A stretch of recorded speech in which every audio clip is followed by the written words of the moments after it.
Channel.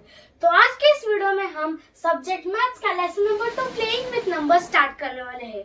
अब playing with numbers क्या, इस लेसन में हम नंबर से रिलेटेड हर एक टॉपिक पढ़ने वाले हैं, ठीक है। तो इस लेसन का हमारा फर्स्ट टॉपिक होने वाला है सुपर सेल्स। अब सुपर सेल्स होता क्या है, वो अक्सर ये जो सुपर सेल्स होता है उसको सॉल्व करने के लिए ग्रिड लगते हैं। हमेशा हमें क्या लगता है, उसको सॉल्व करने के लिए ग्रिड लगते हैं, ठीक है। तो वो ग्रिड तो हमने ड्रॉ कर लिए, लेकिन अब ये सुपर सेल की मीनिंग क्या होती है, देखो इधर हर एक ग्रिड में एक बॉक्स है, हर एक ग्रिड में एक बॉक्स है, ठीक है। ये हर एक लाइन में एक बॉक्स है, इधर एक बॉक्स है, इधर एक बॉक्स है। तो वो सब बॉक्सेस को हम बोलते हैं सेल्स। क्या बोलते हैं उनको, हम उनको बोलते हैं सेल्स। उनको सेल्स क्यों बोलते हैं, क्योंकि वो एक ग्रिड में अरेंज है, इसीलिए हम उनको बोलते हैं सेल्स। लेकिन अब सुपर सेल्स मतलब क्या, सुपर सेल्स एक ऐसा सेल रहता है जो हर एक नंबर से बड़ा रहता है। मतलब क्या, उसका अप नंबर चेक करना रहता है हमें। कौन सा नंबर, अप नंबर चेक करना रहता है हमें, डाउन नंबर चेक करना रहता है, लेफ्ट नंबर चेक करना रहता है, और राइट नंबर हमें चेक करना रहता है। फॉर एग्जाम्पल अगर मैं आपको बोलूं कि 80 नंबर का अप डाउन लेफ्ट राइट मुझे चेक करना है। अब अगर वो 80 नंबर लेफ्ट राइट और अप एंड डाउन से, मतलब अगर वो बड़ा रहा, अगर वो नंबर बड़ा रहा तभी वो सुपर सेल है। जैसे कि 80 अब 89 से तो बड़ा है, 72 से भी बड़ा है, 70 से भी बड़ा है, 40 से भी बड़ा है। तो ये एक सुपर सेल हुआ। क्या हुआ, ये एक सुपर सेल हुआ। क्यों, क्योंकि हमने उसके अप डाउन लेफ्ट और राइट उसकी क्या की, हमने डायरेक्शंस देखी। हमें ऐसे डायरेक्शन में देखना नहीं है, हमें सिर्फ अप डाउन और राइट और लेफ्ट डायरेक्शन में हमें देखना है, राइट और लेफ्ट हमें डायरेक्शन में देखना रहता है, ठीक है। तो वैसे ही हमें हर एक सेल को देखना रहता है, और अगर वो सेल सुपर सेल रहा तो हमें ऐसे लाइन से उसको मार्क करना रहता है। अब देखो जैसे कि 25 का तो अप भी नहीं है, राइट भी नहीं है, तो हम उसका सिर्फ इधर का लेफ्ट का पार्ट और डाउन का पार्ट हम उसका देखेंगे, ठीक है।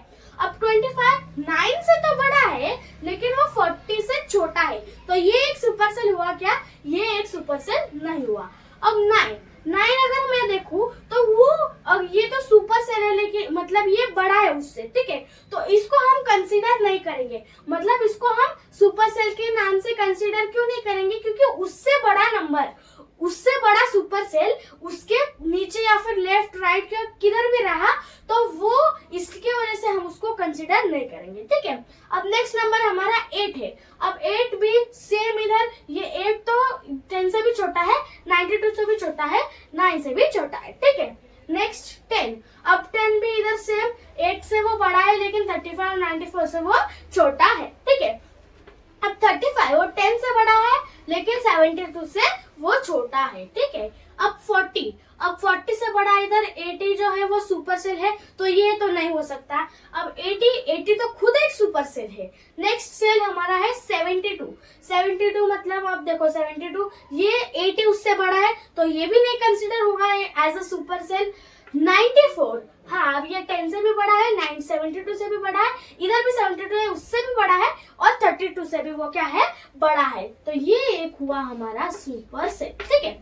अब हम देखते हैं 72। अब उसके बाजू में, उसके राइट साइड में एक सुपर सेल है जो कि उससे बड़ा है, तो वो क्या हुआ, वो एक सुपर सेल नहीं हो सकता है, ठीक है।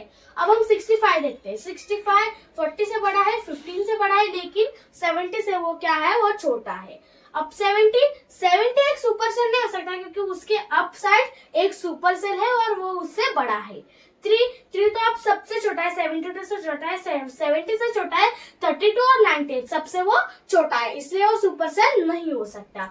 अब अगेन 32 से बड़ा, उसके अप डायरेक्शन में, अप नॉट डायरेक्शन में उसके क्या है, वो एक बड़ा नंबर है 94, तो इसकी वजह से ये 32 भी कंसिडर नहीं होगा। अब 54 से ये भी उससे बड़ा है, ये भी उससे बड़ा है, और ये उससे छोटा है, ठीक है। तो ये क्या हो गया, ये नहीं हो सकता कंसिडर, क्योंकि ये तो इससे छोटा है, लेकिन इन दोनों से क्या है, वो छोटा है, और ये उससे बड़ा है, ठीक है। अब नेक्स्ट है 15 भी नहीं हो सकता, क्यों, क्योंकि वो 65 और 49 से छोटा है। अब 5 को हम कंसीडर करेंगे, वो सब 4 डायरेक्शन में वो क्या है, वो छोटा है, ये भी सुपर सेल नहीं हो सकता। अब 98 96 से बड़ा है, 39 से बड़ा है, 5 से बड़ा है, 3 से बड़ा है, तो ये हमारा हुआ सुपर सेल। क्या हुआ? वो हमारा सुपर सेल हुआ। ठीक है, अब अगेन 96, उसके ये डायरेक्शन में एक सुपर सेल है, एक बड़ा नंबर है, तो उसकी वजह से ये 96 नहीं हो सकता, हम उसको काउंट नहीं करेंगे। 63 से बड़ा 96 है और ये दोनों उससे छोटे, तो इसकी वजह से ये कंसीडर नहीं होगा। अब 49 तो इससे भी बड़ा है, 15 से भी बड़ा है, 25 से भी बड़ा है, तो ये हुआ हमारा सुपर सेल। क्या हुआ? ये 49 हमारा सुपर सेल हुआ। अब 29 जो है वो इससे, ये उसके लेफ्ट मतलब राइट साइड में, तो उसका एक सुपर सेल हुआ, वो उससे बड़ा हुआ, तो उसकी वजह से 25 को हम कंसीडर नहीं करेंगे। अब 39 उसके अप डायरेक्शन में है एक सुपर सेल, तो वो भी हम नहीं कंसीडर करेंगे। ठीक है, अब 89 तो ये देखो 96 89 से बड़ा है, तो इसको भी हम कंसीडर नहीं कर सकते। और हमारा लास्ट नंबर जो है 44 को भी नहीं कर सकते क्योंकि वो 63 और 89 से छोटा है। ठीक है, तो ये होते हैं सुपर सेल। सुपर सेल में क्या होता है? सिंपली आपको सिर्फ अप डाउन लेफ्ट और राइट डायरेक्शन में आपको सिर्फ नंबर्स को चेक करना रहता है। अगर एक भी नंबर उसे बड़ा रहा तो वो सुपर सेल नहीं रह सकता, लेकिन वो सबसे बड़ा रहा, वो जो सुपर सेल आप कंसीडर कर रहे हो वो सबसे बड़ा रहा, तो वो सुपर सेल हुआ। ठीक है, यही है सुपर सेल के बारे में टॉपिक के बारे में। अब हम आगे का टॉपिक देखते हैं। तो अब हमारा नेक्स्ट टॉपिक है पैटर्न्स और नंबर लाइन। अब नंबर लाइन होता क्या है? वो एक ऐसी लाइन होती है जिस पर हम नंबर को रिप्रेजेंट करते हैं। क्या करते हैं? नंबर को रिप्रेजेंट करते हैं। ठीक है, अब मैंने इधर एक नंबर लाइन ड्रॉ की है। अब नंबर लाइन को ड्रॉ कैसे करना है? आपको एक स्ट्रेट लाइन खींचनी है और उसके दोनों एंड्स पर एरो रहने ही रहने चाहिए, तभी वो नंबर लाइन के इससे कंसीडर होगी। अगर आपने एरो नहीं डाला तो वो नंबर लाइन कंसीडर नहीं होगी। ठीक है, अब ये जो 10 20 30 40 मैंने लिखा है उसमें 10 का डिफरेंस है। आप देख सकते हो 10 to 20 में 10 का डिफरेंस है, 20 to 30 में 10 का डिफरेंस है, 30 to 40 में 10 का डिफरेंस है। ठीक है, लेकिन आप 10 के बजाय आपको जितना डिफरेंस चाहे 15 चाहिए, 20 चाहिए, 100 चाहिए, 150, जितना डिस्टेंस चाहिए उतना डिस्टेंस ले सकते हो और उसके हिसाब से जो ये छोटे छोटे एरोज है वो आप ड्रॉ कर सकते हो। अब मैंने 10 to 20 के बीच में 9 एरोज ड्रॉ किए, ये 10 11 12 13 14 15 16 17 18 19 और ये 20, ऐसे मैंने एरोज ड्रॉ किए। लेकिन अगर आपने 100 का डिस्टेंस लिया होगा, अगर सपोज आपने एक नंबर लाइन ड्रॉ की होगी उस पर 100 और 200 का डिफरेंस लिया होगा, तो आपको उन दोनों के बीच में 100 लाइंस ड्रॉ करने की जरूरत नहीं है। क्यों? क्योंकि आप उसको एस्टिमेट करके करोगे। कैसे?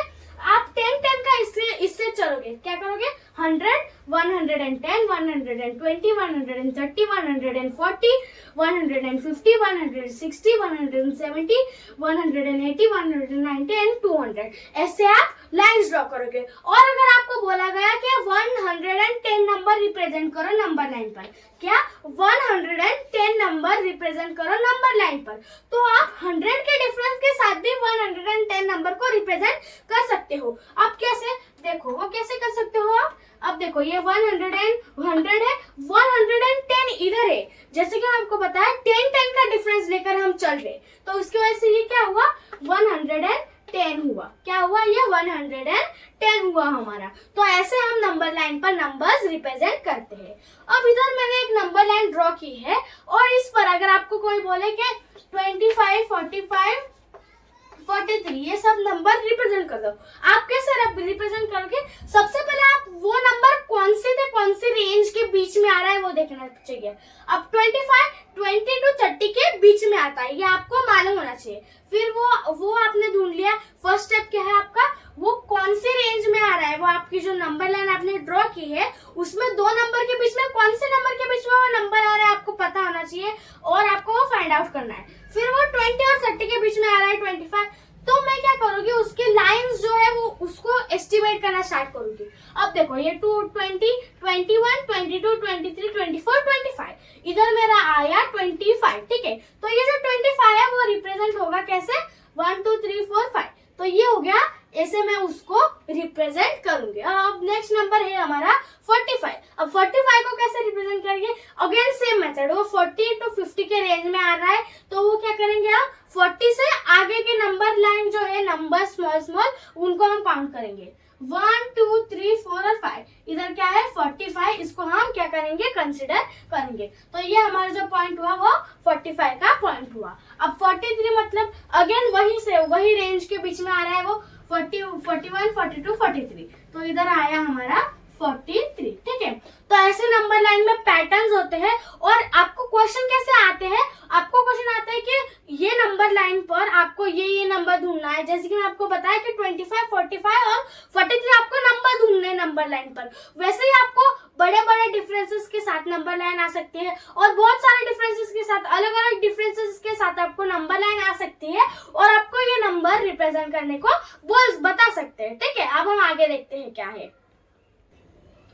तब हमारा नेक्स्ट टॉपिक है फन विद डिजिट्स। मतलब क्या, ये जो डिजिट्स है, अब आपको पता होगा डिजिट्स जो है वो 0 1 2 3 4 5 6 7 8 और 9, ये डिजिट से यही नंबर्स से हमारा डिजिट फॉर्म होता है। जैसे कि अगर मैं बात करूं कि मुझे 234 करना होता 2 3 4, मैं ये 3 डिजिट लेकर वो क्या बनाऊंगी, मैं एक डिजिट बनाऊंगी, क्या बनाऊंगी, डिजिट बनाऊंगी। ये तो आपको ये बेसिक थिंग है, ये आपको पता होगी। तो ये फन विद डिजिट्स मतलब क्या होता है, आपको इन्हीं नंबर के थ्रू डिजिट्स बनाने रहते हैं, लेकिन क्या आपको डिजिट सम के साथ बनाने रहते हैं। डिजिट सम मतलब क्या, आपको डिजिट पता है, डिजिट मतलब एक सिंगल नंबर, ठीक है।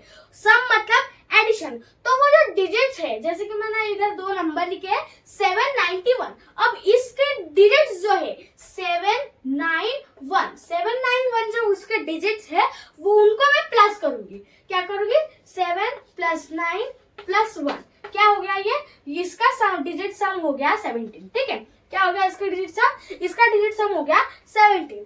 तो इसका डिजिट सम, हम उस नंबर का डिजिट सम, उनके जो उस नंबर का जो डिजिट्स है उनके डिजिट सम निकाल रहे हैं। तो अब इसका तो 17 आया और अब हमें ऐसा ही दूसरा डिजिट फाइंड आउट करना है जिसका डिजिट सम है 17। अब इधर और एक नंबर मैंने लिखा है 881, अब इसको अगर मैं प्लस करूं तो क्या आता है आंसर, तो भी आंसर आता है 17।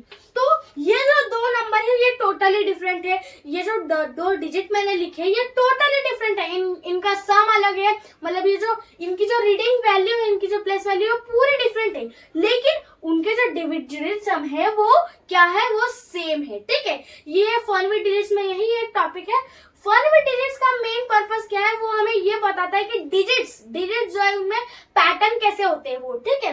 अब ये जो डिजिट्स आपको दिख रहे हैं 17, अब आपको क्वेश्चन किस टाइप के आते हैं, इसके ऊपर से आपको आएंगे कि make 4 digit numbers which has the digit some of 21 22, ऐसे आपको क्वेश्चन आते हैं। मतलब क्या करना है, आपको 4 डिजिट 3 डिजिट जितने डिजिट के नंबर उन्होंने आपको बोले हैं उतने डिजिट के उनके मतलब जो भी डिजिट सम आपको दिया रहेगा, जैसे कि 21 22, इधर मेरा डिजिट सम आया 20, तो जो डिजिट सम दिया है आपको उसको ही आपको क्या करना है, ब्रेक डाउन करके उसका फाइंड आउट करना है। जैसे कि अगर आपको दिया गया कि 21 डिजिट सम के साथ क्या करो, एक 2 डिजिट नंबर फॉर्म करो जिसका डिजिट सम क्या है 21, या फिर 3 डिजिट नंबर फॉर्म करो, तो कैसा होगा, अगर 3 डिजिट नंबर में 21 का फॉर्म करो जिसका डिजिट सम 21 है, तो कैसा आएगा, 9 लूंगी मैं, 9 हुआ सबसे पहला, और एक 9 लूंगी, 9 + 9 18 हो गया, ठीक है, 18 19 20 21, अब 3 नंबर्स बचे